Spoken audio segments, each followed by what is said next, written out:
Ayan mga buddies, welcome back sa channel ko mga buddies. Nandito tayo ngayon sa area ng Pangasinan.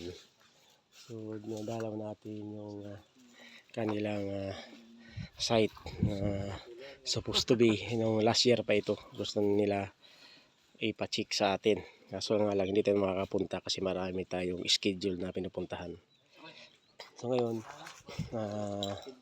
ginagawa nila ng paraan yung para masipsipan yung tubig. Yung ilalim nito, ang status nito, huling update nila sa akin nung pinadrive natin sila kasi nakakuha sa number 4. Kung naka-update kayo sa mga video ko, makikita nyo doon yung number 4 na nakuha nila na mayroon opening.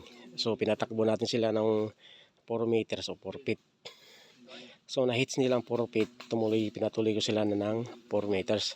So sa 3 meters, sinundan kanila niya parang yung hamba na kwarto na nakita daw nila hanggang doon sa dulo na sobrang init na raw nung sa dulo nung pang 4 meters.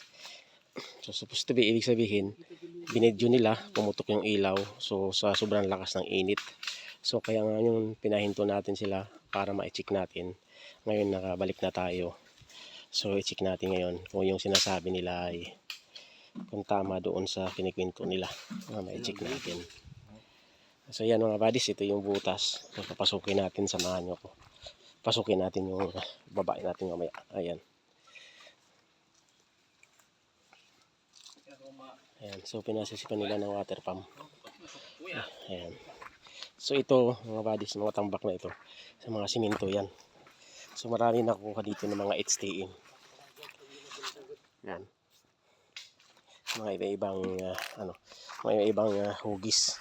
Ayan. Simento yan mga buddies na galing sa ilalim. Paling huling nakuha namin sa Kuro. Nakuha nila.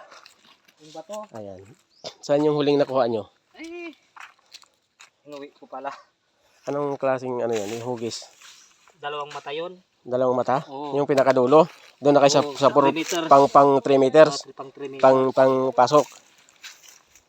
Nandun, kunin ko mamaya. Sige nga, kung ipagkita mo sa akin.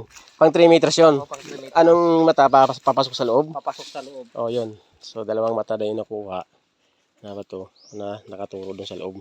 So, ngayon yung mga buddies, i-check natin. Ito yung mga nagkukay dati. Itong last year lang. So, ngayon natin nakabalik kasi galing din tayo ng Bicol mga buddies. So, full natin, yung schedule natin. Marami pang gustong magpa-check yung mga lahat ng nilingap natin. Kaya ngayon na tayo nakabalik sa area nila. Kasi pinatigil nga natin gawa ng gusto pa natin ma-check kung ano ba talaga yung nasa ilalim na sinasabi nila. So malalaman natin ngayon pagbaba ko mga buddies. Kung bago ka pa lang sa channel ko, mag-subscribe na kayo dyan para ma-update mo lahat na area na pupuntahan namin. Team Padato, Treasure Hunter. God bless you all. Thank you for watching. Samahan nyo ako. Bababain natin yung butas ngayon dito sa area ng Pangasinan. Ayan mga buddies.